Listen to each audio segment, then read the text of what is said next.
Bonjour à tous, bienvenue sur My Travel Project. Je te retrouve aujourd'hui pour te faire une vidéo où je vais te filmer mon écran littéralement. En fait, cette semaine, j'ai commencé à regarder les week-ends fériés qu'il y avait bientôt au Québec et forcément, j'ai commencé à regarder pour partir en week-end, pour partir en voyage.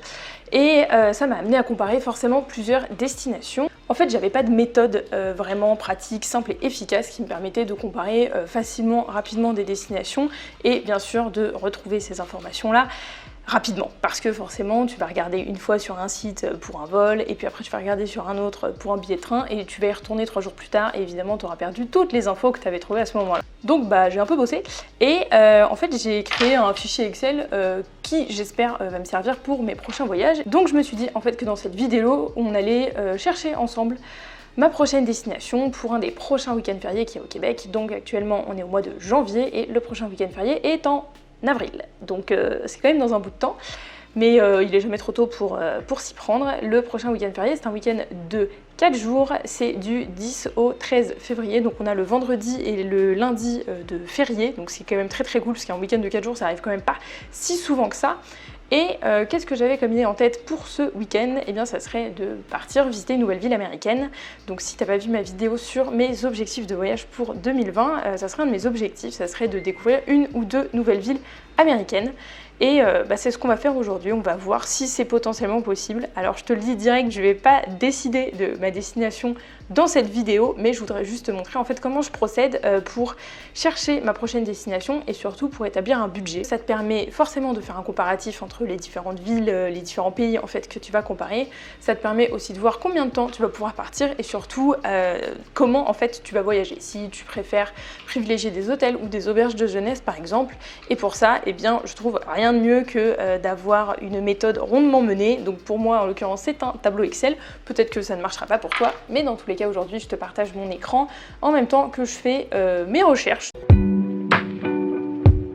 Sache que je te mettrai un lien vers mon blog dans la barre d'infos pour que tu puisses télécharger ce fichier Excel totalement gratuitement bien sûr. Et puis à la fin de la vidéo, n'hésite pas aussi à me dire ce que tu en as pensé. C'est totalement perfectible, je pense que c'est pas du tout une version finale, mais je me dis que si ça peut aider certaines personnes, et bien autant le partager. Et je te préviens aussi que dans cette vidéo, tu vas très certainement entendre mon clavier et ma souris parce que forcément vu que je suis sur mon ordi, ça fait du bruit. Alors pour ces 4 jours au mois d'avril, il y a quand même plusieurs destinations que j'envisagerais aux États-Unis. Donc pour ça, je vais ouvrir Google Maps et je vais te montrer un peu où je voudrais potentiellement aller. Alors si j'ouvre la carte des États-Unis, voilà, là on y est.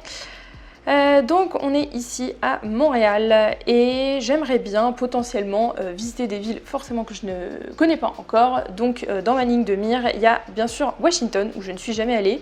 Alors Philadelphie, j'y suis déjà allée il y a 4 ans, mais j'aimerais bien y retourner.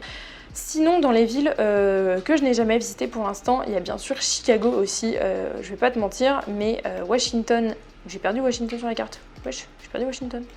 Ah bon, Washington est à peu près ici, mais j'ai perdu sur la carte. Mes priorités, ou en tout cas les villes que j'aimerais le plus visiter, il y a quand même Washington et Chicago. Mais si je dézoome un peu et que je regarde un peu mes autres options, parce que j'ai pas envie de me limiter non plus, j'aimerais bien aller à Orlando, parce que au mois d'avril, ça sera bien sûr la fin de la neige ici au Québec.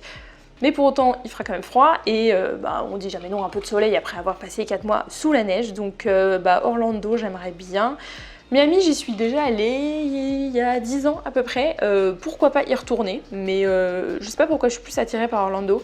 Sinon, bien sûr, la Nouvelle-Orléans, j'en avais déjà parlé aussi dans une de mes vidéos.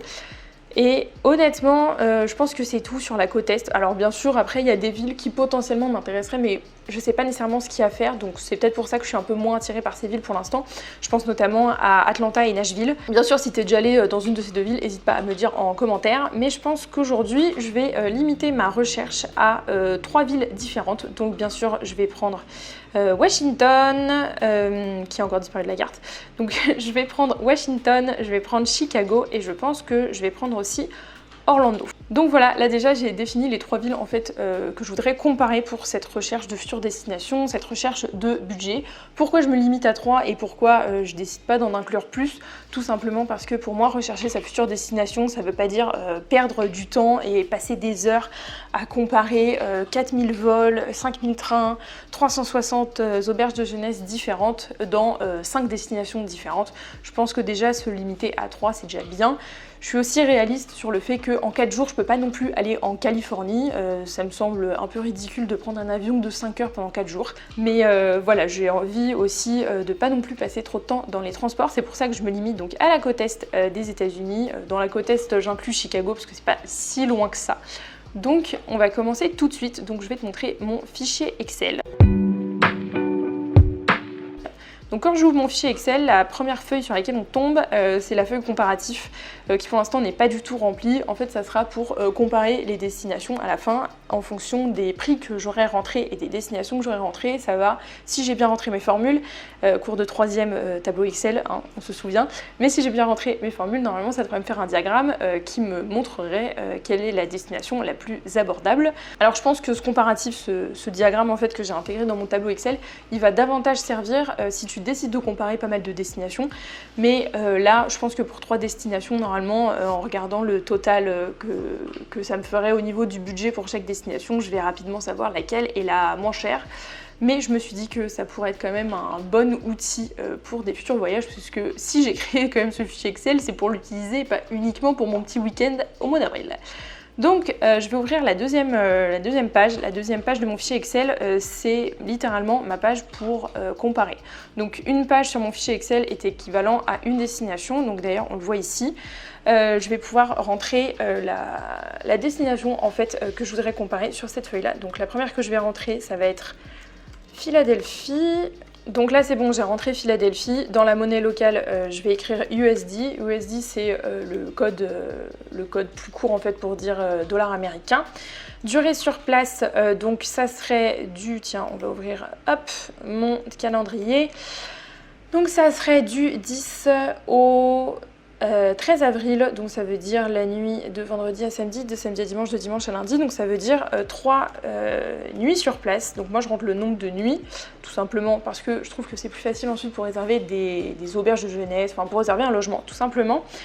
Période, donc là c'est vraiment juste à titre informatif, et là je vais écrire 10-13 avril 2020. Pour le taux de change qui est juste ici, je vais ouvrir un convertisseur de devises. Donc moi celui que j'utilise tout le temps c'est le convertisseur de devises XE. Il existe aussi en application, donc moi j'ai toujours cette application là en fait sur mon portable. Pour moi c'est vraiment la meilleure application en fait quand tu as besoin d'avoir un taux de change rapide et efficace. Donc dans ma case du taux de change je vais écrire 1.13, évidemment ça écrit valeur ici tout simplement parce que j'ai encore rien rentré. Et je vais rentrer exactement les mêmes infos sur les autres feuilles de mon fichier Excel, bien sûr en changeant juste la destination. Donc bien sûr ça va être plutôt les mêmes informations, mis à part pour la destination, mais au moins ça me permet d'avoir toujours les mêmes infos sur chaque feuille de mon fichier Excel et de pas toujours avoir à revenir à la première feuille pour pouvoir récupérer des infos. Par exemple, si je me souviens plus exactement du nombre de jours que j'ai sur place, et bien au moins j'ai toujours la même info. Là pour le coup, évidemment, je sais que c'est 3 nuits puisque c'est pas beaucoup, mais si je voulais utiliser par exemple ce fichier Excel pour une durée bien plus longue, par exemple de 1 mois ou même 1 mois et demi, forcément j'aurais besoin de ces infos là. Donc là c'est bon, j'ai rempli toutes les feuilles de mon fichier Excel, donc j'ai une feuille pour Philadelphie, une feuille pour Washington et une feuille pour Chicago. Donc je vais commencer tout de suite à faire mes recherches tout simplement. Donc comme tu peux le voir, en même temps je te mettrai mon écran dans la vidéo, comme tu peux le voir j'ai créé en fait plusieurs colonnes pour pouvoir un peu classifier les différents postes de dépenses pour ce week-end là. Donc il y a une colonne pour le transport, une colonne pour le logement, une colonne pour les visas, la santé, les activités et le total. Alors, dans cette vidéo, vu les destinations sur lesquelles je vais faire mes recherches, je vais surtout remplir la colonne transport et logement, tout simplement parce que en termes de visa pour les États-Unis, j'ai déjà mon ESTA. Je vais quand même le rentrer dans le budget juste pour que ça puisse faire un ordre d'idée. Mais sinon, en ce qui concerne santé et activité, santé, en fait, c'est une colonne que j'ai décidé de rajouter plus pour des longs voyages ou des voyages dans des pays où tu aurais besoin, par exemple, de prendre un certain traitement ou de faire certains vaccins que tu n'as pas nécessairement fait avant. Aussi, si tu as des traitements spécifiques, si tu es allergique à quelque chose, si tu es asthmatique, eh bien, c'est aussi dans cette colonne que tu pourras rentrer le prix de ton traitement pour pouvoir au mieux évaluer ton budget avant même de partir en voyage. Et la colonne activité, c'est vraiment si tu as absolument envie de faire une certaine activité pendant ton voyage, que tu veux que ça rentre dans ton budget. C'est pour ça que j'ai mis cette colonne et que j'ai mis, enfin j'ai écrit musée d'ailleurs juste pour donner un exemple. Personnellement, je ne vais pas remplir cette colonne aujourd'hui parce que là, ce que j'ai en tête par exemple pour Washington, Chicago et Philadelphie, il n'y a pas nécessairement de visite, d'excursion, d'activité que vraiment j'ai envie de faire et que je veux absolument faire rentrer dans mon budget. Ça sera plus à voir au jour le jour. Donc les deux colonnes que je vais vraiment remplir aujourd'hui, ça va être le logement et le transport. Et le visa, comme je disais, ça va être donc 14 $. Que je vais mettre d'ailleurs en euros ici. Donc là je vois sur mon convertisseur de devises que les 14 $ que coûte l'ESTA, ça me fait l'équivalent de 12 €, donc 59 si j'arrondis. Donc là je vais juste pouvoir écrire ESTA.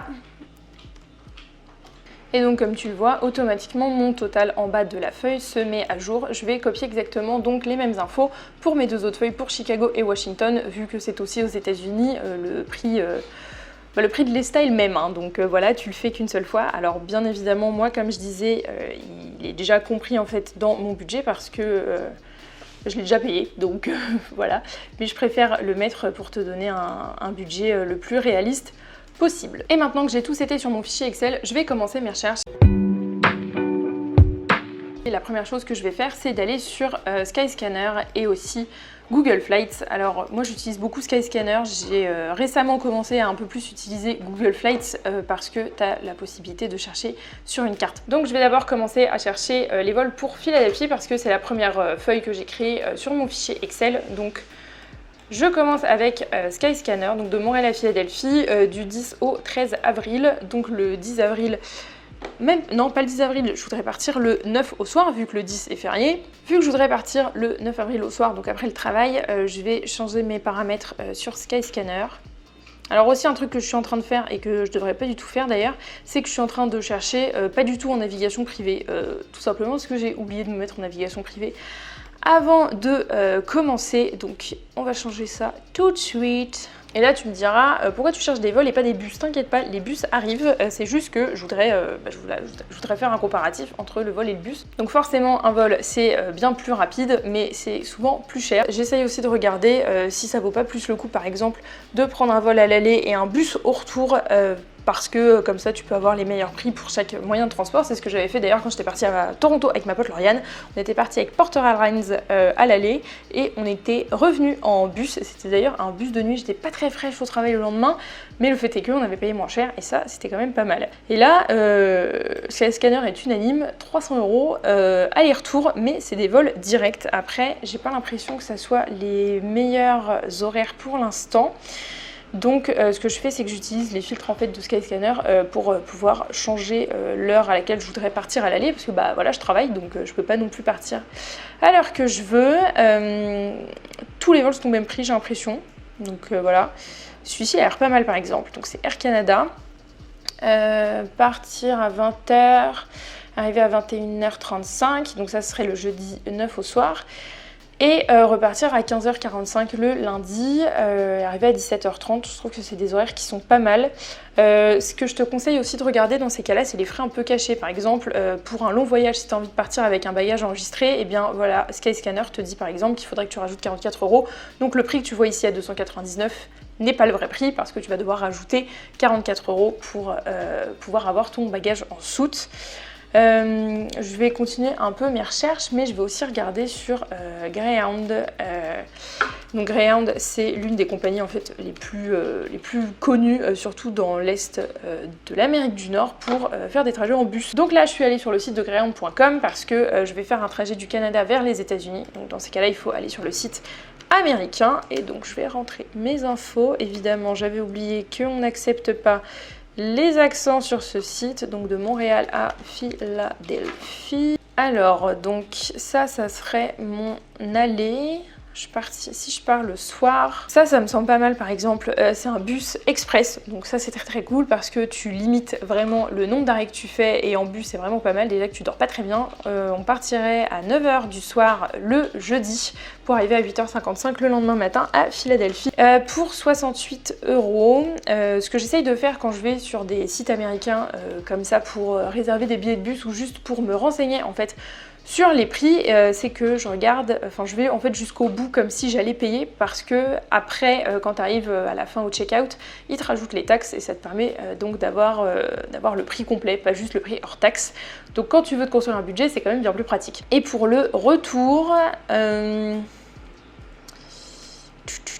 en partant à 5h du soir et en arrivant à 5h30 le lendemain matin. Bon, techniquement c'est possible, t'es quand même bien crevé, mais bon. Donc voilà. Donc là voilà, le site de Greyhound en fait vient de me rajouter les frais de service, ce qui me ferait un aller-retour à 135 $. À 135 $ contre un aller-retour à 300 € pour l'avion. Donc là comme tu vois ça me permet de comparer et ce que je vais faire c'est que je vais aussi regarder si je peux pas prendre juste un avion aller et un train et un bus au retour.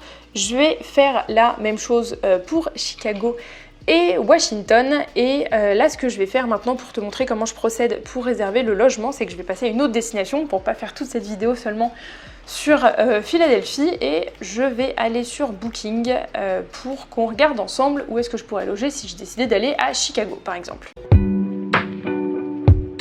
Donc si je pars du principe que j'arriverai le vendredi à Chicago et que je repars le lundi, eh bien ça me ferait ces dates-là. Donc moi ce que j'essaye de faire quand je cherche un logement, que ça soit une chambre d'hôtel, que ça soit un dortoir en auberge de jeunesse, un appartement à louer, c'est que j'essaye toujours d'aller sur les mêmes sites. Pourquoi vas-tu me dire? Eh bien tout simplement pour avoir les réductions qui vont avec, parce que quand tu crées un compte en fait sur un site comme Booking par exemple ou sur Airbnb aussi, eh bien plus tu utilises ce site, plus tu peux avoir des réductions ou des avantages. C'est le cas notamment pour Booking. Moi je suis niveau Genius 2, ce qui me donne des réductions, je vais te montrer juste après. Et j'utilise aussi cette extension qui s'appelle Honey. Et quand je l'active en fait ça me permet de récupérer en fait du cashback et aussi de trouver des codes promo plus facilement. Donc là par exemple j'ai une offre, là mon cashback va passer de 2 à 7%, donc j'accepte le cashback et ensuite je peux continuer ma vie.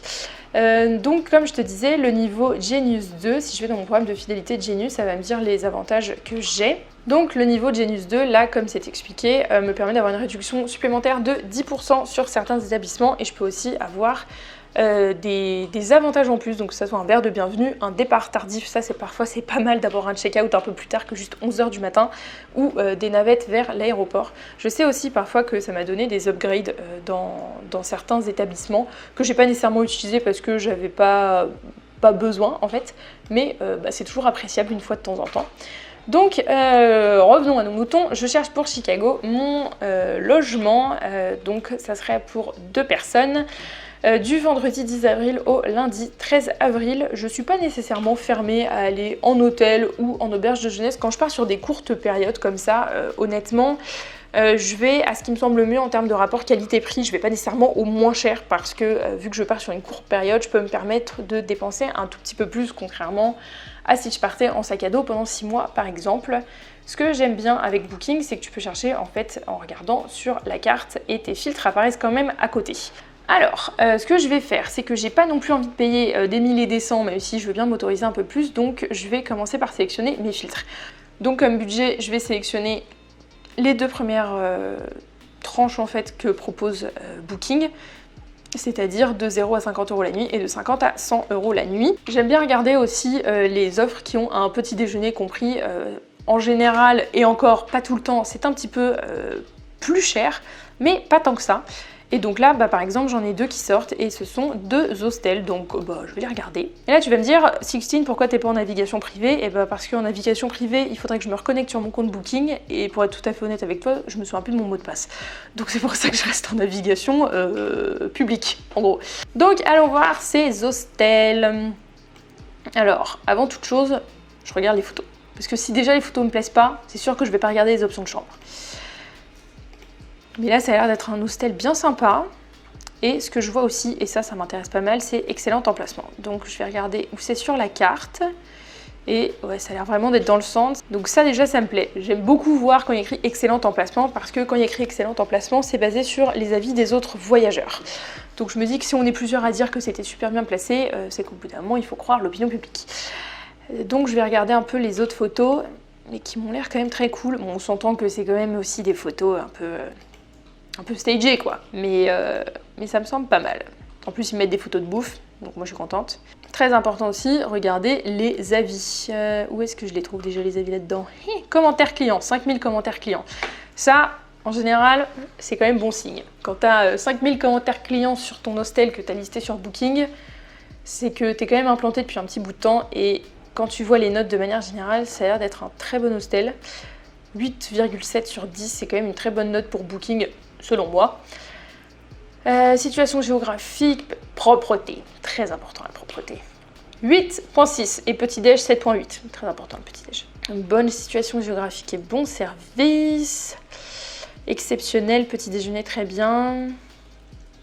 Lit confortable, douche et toilettes propres. Proximité du centre-ville. Il y a des prises et des casiers pour chaque lit. Alors ça, si tu veux aller en dortoir, c'est très important. Je l'avais déjà dit dans une vidéo que j'avais tournée avec ma pote Lauriane. Je te mettrai les liens dans la barre d'infos de ces 3 vidéos-là, parce qu'on en a fait 3. Sur tout ce qui est conseils pour partir en auberge de jeunesse. En tout cas, celui-là, il m'a l'air pas mal. Et après, je vais regarder les options de chambre, en fait. J'aime bien regarder les options de chambre comme ça avec Booking, que ce soit chambre ou dortoir d'ailleurs, parce qu'ils te mettent vraiment tout ce qui est inclus dedans, et aussi parfois tout ce qui n'est pas inclus, et ça c'est vraiment pas mal. Donc là par exemple, je vois que j'avais droit à un prix de Genius pour 3 nuits, qui est de 283 € au lieu de 315, donc on va regarder directement combien ça ferait, et calculer en plus avec les taxes. Parce que je sais pas si tu as vu la belle mention qu'il y avait écrite, mais écrit taxes et frais supplémentaires, 44 €. Ça fait 327, et si je divise par 3, ça me fait 109 € la nuit, donc ça fait 54,50 € par personne. Je trouve pas ça déconnant, mais je pense que je peux trouver peut-être un petit peu moins cher. À vrai dire, j'en sais rien, je suis jamais allée à Chicago, donc clairement je suis un peu en... J'y vais à tâtons, quoi. Donc je vais regarder aussi celui-là par exemple qui était aussi sorti avec un bon emplacement. Oula, il a l'air un peu sommaire celui-là. Bon, de toute façon, pour ce week-end-là, je vais pas aller en dortoir, mais ils sont un peu soviétiques les dortoirs là-dedans. Là. Ouh. Après, ça a l'air propre, mais ça fait un peu soviétique. L'un de nos best-sellers à Chicago. Ok, j'ai droit à une réduction de 10% sur le tarif de l'hébergement. Très bon emplacement. 961 commentaires. Ouh, on va pas aller là. On va pas aller là. Propreté, 7.3. En fait, je dis ça, 7.3, c'est pas non plus la mort, mais c'est juste les trucs en rouge là, ça me fait peur. Commentaire 100% authentique. Alors, je suis ravie de le savoir, mais dans un sens, ça me fait peur, hein, parce que propreté qui baisse, confort qui baisse et équipement qui baisse, je ne sais pas. Ce commentaire-là, il a l'air un peu plus récent quand même, 4 décembre 2019. Bon, ça me fait un peu plus peur par exemple, date du 20 juillet. Mais, comme j'ai déjà dit dans une de mes vidéos, il ne faut jamais se fier au seul commentaire négatif que tu peux trouver, il faut en trouver un autre. Hôtel simple et sympathique, au confort suffisant, bien qu'un peu rustique. Salle de bain pas très propre et pas très pratique. Ok. L'accueil est un peu brutal. Oh! Ouais, je le sens pas. Les commentaires sont bons, mais en même temps, les côtés négatifs que je peux voir dans les commentaires... je le sens pas. Donc je pense que je vais pas aller vers celui-ci. Je vais regarder aussi des options sans petit déjeuner compris. Donc là, on part plus sur un hôtel, qui est aussi à peu près dans mes prix, je pense.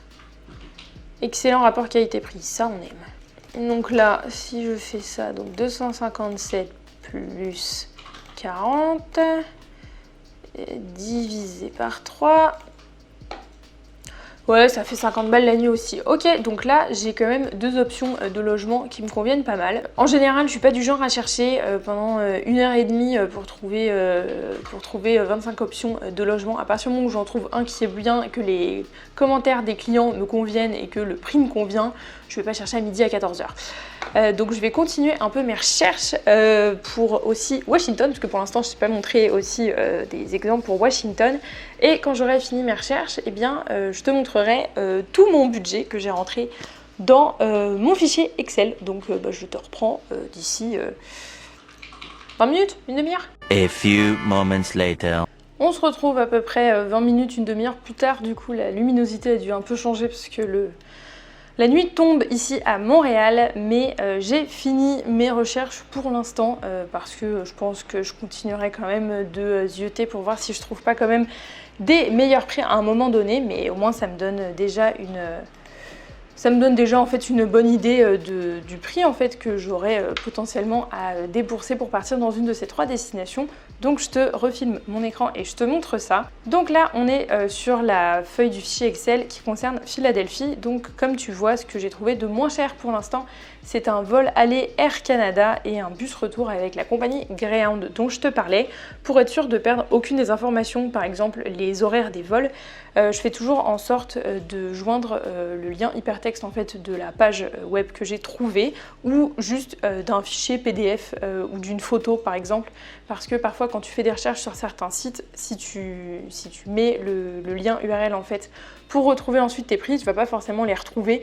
Donc dans ces cas-là, je fais une capture d'écran, je l'enregistre quelque part, je mets le lien, comme ça je suis sûre d'avoir toutes les informations au bout d'un moment du vol que j'avais trouvé ou du bus que j'avais trouvé. Donc là, comme tu vois, le vol aller Air Canada est à 166 € et le retour en bus Greyhound est à 57,55 €. J'ai converti aussi avec le convertisseur de devises XE. Tu peux voir que pour le logement, j'ai trouvé un appart-hôtel, donc là c'est pas écrit mais je l'ai trouvé sur Booking qui est à 255 € pour 2 personnes pour 3 nuits. Donc j'ai rajouté également le lien en fait de la page de l'appart-hôtel sur Booking pour pouvoir le retrouver plus facilement si j'ai envie d'y rejeter un coup d'œil. Et comme tu peux le voir, le fichier Excel en fait m'a calculé avec les formules que j'avais rentrées à combien ça me reviendrait.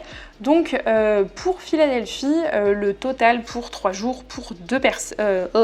Le total pour 3 jours pour l'instant, ça serait de 491 €, ce qui donne donc en monnaie locale, c'est-à-dire en dollars américains, environ 555 $. Et j'ai aussi calculé par jour et par personne. Alors là, bien sûr, c'est un total par jour et par personne si je décide de payer l'appart-hôtel toute seule. En l'occurrence, on est 2, donc le prix serait encore moindre. Il faudra bien sûr potentiellement compter le transport en termes de bus, de métro et tout ça. Je pense que ça c'est propre à chacun.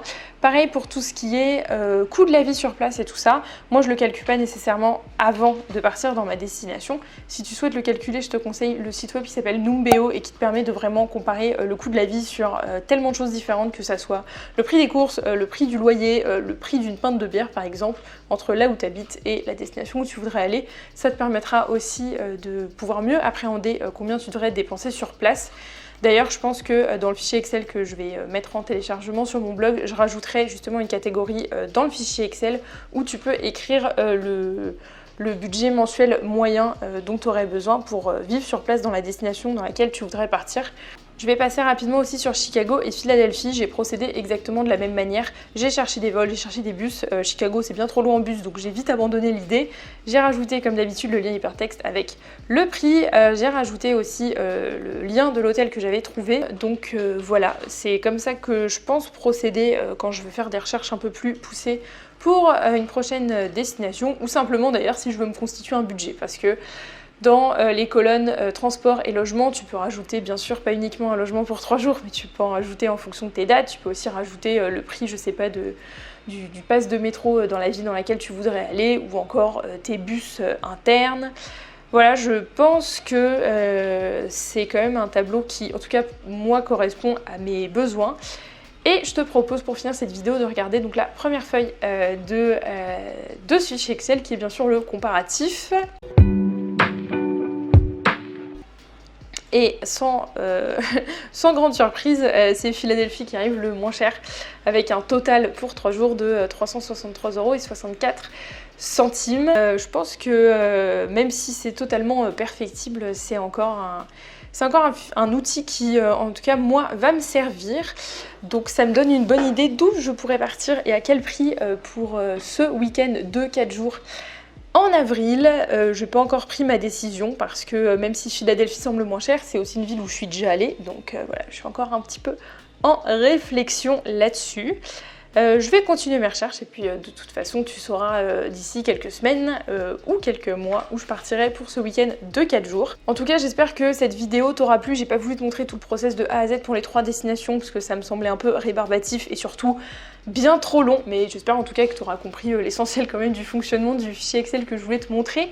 J'espère que c'est un fichier Excel qui pourra aussi te servir. Comme je le disais au début de la vidéo, je te mettrai le lien vers mon blog pour pouvoir télécharger ce fichier Excel. Si tu penses d'ailleurs qu'il y a encore des outils, des catégories par exemple que je pourrais rajouter dedans, eh bien n'hésite pas à me le dire. J'essaierai aussi au moment où je mettrai cette vidéo en ligne de te faire une autre feuille dans ce fichier Excel qui t'expliquera exactement comment ce fichier Excel fonctionne et avec quelle formule, parce que je sais que tout le monde n'aime pas nécessairement les formules Excel. Même si c'est quand même des formules Excel très basiques, hein. Clairement je suis vraiment pas une pro. Donc voilà, j'attends tes retours sur ce fonctionnement pour préparer un budget avant de partir en voyage ou même juste pour choisir une destination. En tout cas j'espère que ça t'aura plu et nous on se retrouve bientôt dans une prochaine vidéo. Ciao!